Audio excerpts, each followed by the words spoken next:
Hello សួស្តីអ្នកនរគ្នានេះគឺជាវីដេអូបង្ហាញពីទស្សនវិជ្ជានៃពេលរាត្រី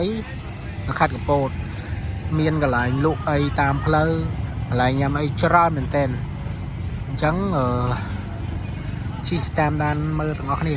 ចាំមើលបើសិនជាយើងមានកន្លែងណាតំណងយើងអាចចូលសាកម្ហូបឬក៏កន្លែងណាតំណងចូលញ៉ាំអញ្ចឹងណានៅកំពតយប់ឡើងសប្បាយណាស់អ្នកនរគ្នាមិនខ្វះអីហូបអីបើសិនជាអ្នកនរគ្នាមកអីល្ងាចឡើងអីយប់ឡើងអីដើរទិញអីហូបតាមផ្លូវនៅមិនខ្វះមានមឹកអាំងក៏មានមីឆាបាយឆាលូតឆាលក់ដូចគេតាំងពីពណ៌អញ្ចឹងតែលក់រាល់ថ្ងៃហ៎អីគេលក់ច្រើនអញ្ចឹងគឺនៅសេះនៅរមងមូលផ្សោតអ្នកនរគ្នាជិះមកពីមាត់ព្រែកយើងជិះតាមមាត់ព្រែកមកដល់ឃើញកន្លែងពងមូលផ្សោតគេហៅថាពងមូលផ្សោតហ្នឹងស្អីក៏មានដែរចង់ហូបអីក៏បានមានកន្លែងអង្គុយហូបអង្គុយអីទៀតស្រួល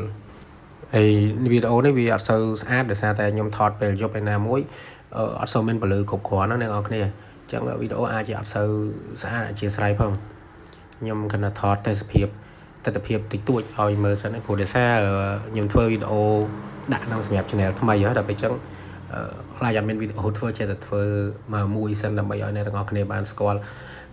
ដំបូងអញ្ចឹងណាហ្នឹងហើយកន្លែងនេះដែលខ្ញុំថាពងមូលផ្សោតនេះគឺជាកន្លែងដែលគេហូបអីមានគ្រឿងសមុទ្រមានអីឥឡូវនេះមនុស្សច្រើនណាជុំល្ងាចឡើងដល់មានមនុស្សច្រើនមែនតើហ្មងហើយនេះមួយទៀតទីតាំងដែលស្ទីលគឺចូលចិត្តចាប់ពីម៉ោង10ទៅអ្នកដែលស្ទីលចូលពីច្រើនគឺគេមកហ្នឹងហ្មងហើយកន្លែងគណៈ band acoustic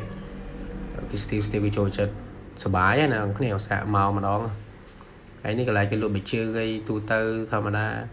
ប៊ីជើងធូកន្លែងហ្នឹងបើសិនជាចង់ទិញប៊ីជើងអីមកហៅកន្លែងហ្នឹងធូច្រើនធូជាងនៅផ្សាររាត្រីវាអាចសារទៅសាំងពុកវាធូវាអាចតម្លៃលើជាងបើថាចង់ទិញធូថ្លៃទិញជប់ឡើងទិញនៅហ្នឹងល្អ